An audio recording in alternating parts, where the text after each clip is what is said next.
देश का प्रधानमंत्री अपने 40 जवानों की शहादत पर वहां के राज्यपाल को कहता है कि कुछ मत बोलिए, उस देश का क्या दुर्भाग्य है वो आपके सामने।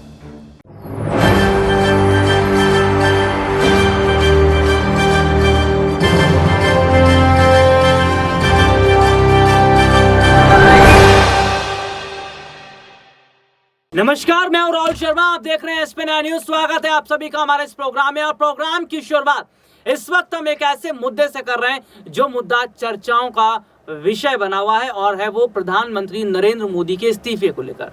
क्या देश के प्रधानमंत्री नरेंद्र मोदी इस्तीफा देंगे? ये एक सबसे बड़ा सवाल है। और इस्तीफा क्यों मांगा जा रहा है, ये मैं अपने दर्शकों को दो खबरें दिखाऊंगा, जिसमें एक तो ये दिखाऊंगा कि कैसे पीएम मोदी की जो फर्जी डिग्री है उस पर विपक्ष ये कह रहा है कि पीएम मोदी को इस्तीफा देना चाहिए, जो कि जरूरी भी है, क्योंकि अभी तक वो जो डिग्रियां दे रहे हैं, चुनाव आयोग को पेश करते रहे, वो नकली डिग्री है। यानी कि जब खुद प्रधानमंत्री नरेंद्र मोदी कहते हैं कि मैं 6ठी क्लास के आगे पढ़ाई नहीं करने गया, तो कैसे इतनी सारी डिग्री आपके पास आ गई, 10th की भी, 12th की भी, ग्रेजुएशन की भी, पोस्ट ग्रेजुएशन की भी।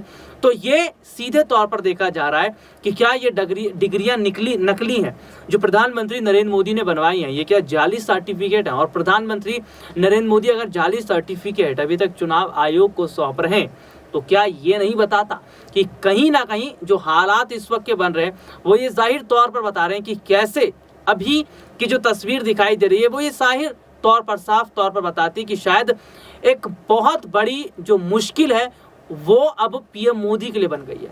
क्योंकि विपक्ष ये कह रहा है कि तमाम डिग्रियों की उनकी जांच होनी चाहिए, असली डिग्रियों के बारे में पता होना चाहिए। और ये भी कहा जा रहा है कि अगर डिग्रियां नकली हैं और वाकई जांच में पाया जाता है तो क्या पीएम मोदी की संसद की सदस्यता रद्द हो जाएगी? क्योंकि जांच जो है अभी तक हम देख रहे थे विपक्षी पार्टियों की खूब हो रही थी, खूब विपक्षी पार्टियों का हम देख रहे थे कि भाई जांच दिख रही थी, तमाम विपक्षी पार्टियों पर छापे मारे जा रहे थे, तमाम विपक्षी पार्टियों को घेरा जा रहा था। लेकिन अब जो देखने को मिल रहा है, अब जो हालात देखने को मिल रहे हैं, वो तो ये जाहिर तौर पर बताते, वो तो ये साफ तौर पर बताते कि कैसे कहीं ना कहीं एक सबसे बड़ी जो मुश्किल है वो पीएम मोदी के लिए बढ़ गई है। कैसे डिग्रियों को लेकर सवाल हो रहे हैं, देखिए एक रिपोर्ट। भारतीय जनता पार्टी के नेताओं से, और मैं तो कहूंगी देश के सारे राजनीतिक दलों के नेताओं से, कि वो इस डिग्री दिखाओ कैंपेन में शामिल हो।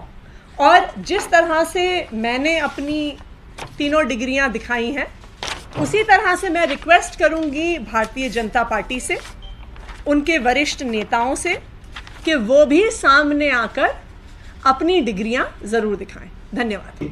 ऐसे डिसीजंस किए गए। अब मैं अंत में अपनी जो है इंजीनियरिंग की डिग्री और मार्कशीट दिखा रहा हूँ, और ये मेरे लॉ की मार्कशीट्स हैं। डिग्री ढूंढी, मिल नहीं रही थी, तो ये 6 सेमेस्टर्स की 6 मार्कशीट्स हैं अलग अलग, क्योंकि 3 साल का कोर्स होता है। तो ये 6 हमारी मार्कशीट्स हैं, और इनको दिखाने में कोई हर्ज होना नहीं चाहिए। मुझे नहीं समझ में आता कि प्रधानमंत्री जी और भारतीय जनता पार्टी इसके लिए क्यों घबरा रही है, क्या डर है जो इसको छुपा रही है। ये रिपोर्ट आपने देखी जिसमें विस्तार से हमने अपने दर्शकों को दिखाया। वैसे अपने दर्शकों को हम ये भी बता देते हैं कि जो हालात इस वक्त के बन रहे हैं, स्थितियां जो इस वक्त की बन रही है, वो कहीं ना कहीं ये साफ तौर पर बताती है कि क्या जांच का जो विषय है वो पुलवामा मुद्दा नहीं है, पुलवामा मामले पर भी जांच नहीं होनी चाहिए। क्योंकि सीधे तौर पर मैं अपने दर्शकों को बताऊं कि जो अभी क्या हम हालात देख रहे हैं वो ये जाहिर तौर पर बताते हैं कि पुलवामा हमले की भी जांच कहीं ना कहीं होनी तो जरूर चाहिए। क्योंकि जिस तरीके से मौजूदा समय को लेकर अगर देखा जाए तो जो अभी हम देख रहे हैं कि पुलवामा हमला जो कुछ वक्त पहले हुआ था, जिसमें देश के 40 जवान शहीद हो गए थे, और उन शहीद जवानों का अगर हम जिक्र करें तो उनके परिजन, आज देश की जनता, विपक्ष ये कह रहे हैं कि जब सत्यपाल मलिक ने ये खुलासा कर दिया कि भैया सब कुछ बहुत गड़बड़ था, उसके बावजूद क्यों नहीं जांच हो रही, क्या कुछ कहा जा रहा है, देखिए एक रिपोर्ट। जिस देश का प्रधानमंत्री अपने 40 जवानों की शहादत पर वहां के राज्यपाल को कहता है कि कुछ मत बोलिए, उस देश का क्या दुर्भाग्य है वो आपके सामने। प्रधानमंत्री जम्मू कश्मीर के बारे में इग्नोरेंट और इल इन्फॉर्म्ड हैं। ये सत्यपाल मलिक जी इल इन्फॉर्म्ड शब्द उनके हैं। इतना महत्वपूर्ण राज्य, इतना संवेदनशील राज्य, लेकिन प्रधानमंत्री का एटीट्यूड क्या है? मस्त में है, अपने मस्ती में है अपने, टू हेल विथ इट। ये सब सत्यपाल मलिक जी के शब्द हैं, हमारे नहीं।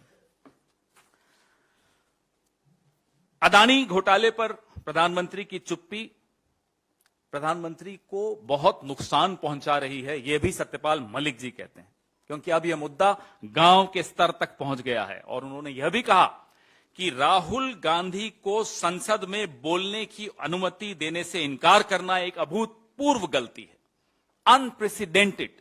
It has never happened in the history of parliamentary democracy. उनका यह कहना था कि जो राहुल गांधी सवाल उठा रहे हैं अदानी महाघोटाले पर, बहुत सही सवाल उठा रहे हैं और प्रधानमंत्री उनमें से एक भी सवाल का जवाब नहीं दे पा रहे। एक अकेला पूरे लोकतंत्र पर भारी। ये इस पूरी कहानी का जिस्ट है, का निचोड़ है। वो खुद ही बोलते हैं मैं एक अकेला भारी हूं। किस पर भारी हैं वो सत्यपाल मलिक जी ने आपको बता दिया। गवर्नर से सलाह नहीं ली जा रही, गवर्नर को जानकारी नहीं दी जा रही कि उनके राज्य में क्या करने वाले हो आप। कैबिनेट को नहीं मालूम,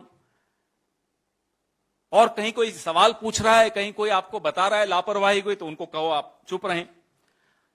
चौंकाने वाली बात है, हमारी महामहिम राष्ट्रपति, हम सबकी राष्ट्रपति, वो किनसे मिलेंगी किनसे नहीं मिलेंगी, उनकी अपॉइंटमेंट की जो लिस्ट है, डेली अपॉइंटमेंट की जो लिस्ट है, वो अप्रूवल के लिए प्रधानमंत्री के कार्यालय में जाती है। कभी सुना आपने ये रिमोट कंट्रोल?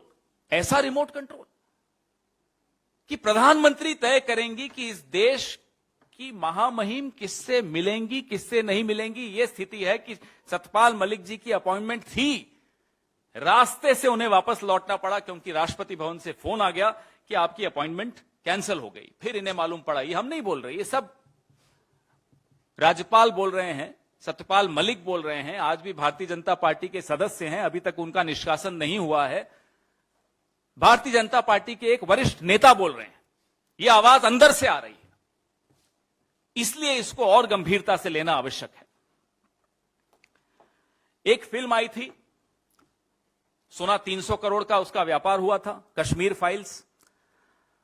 सत्यपाल मलिक जी जो बता रहे हैं ये 300 करोड़ के ही घोटाले की कश्मीर फाइल्स पार्ट 2 है। उस फिल्म पे तो बड़े इंटरव्यू दे रहे थे भारतीय जनता पार्टी के तमाम नेता। इस पे कौन मुंह खोलेगा, इस पे कौन बोलेगा, हम ये जानना चाहते हैं। प्रधानमंत्री के दोस्त, प्रधानमंत्री के करीबी 300 करोड़ का रिश्वत की ऑफर दे रहे हो। सजा किसको हो रही है? सजा एक तरह से विसल ब्लोअर को हो रही है। कौन है विसल ब्लोअर? सत्यपाल। ये दोनों रिपोर्ट आपने देखी जिसमें विस्तार से हमने अपने दर्शकों को दिखाया। अब यही देखना होगा कि क्या वाकई पीएम मोदी की संसद की सदस्यता जा सकती है। आज के लिए इतना ही, आपसे फिर दोबारा मुलाकात होगी, तब तक के लिए इजाजत दीजिए। नमस्कार।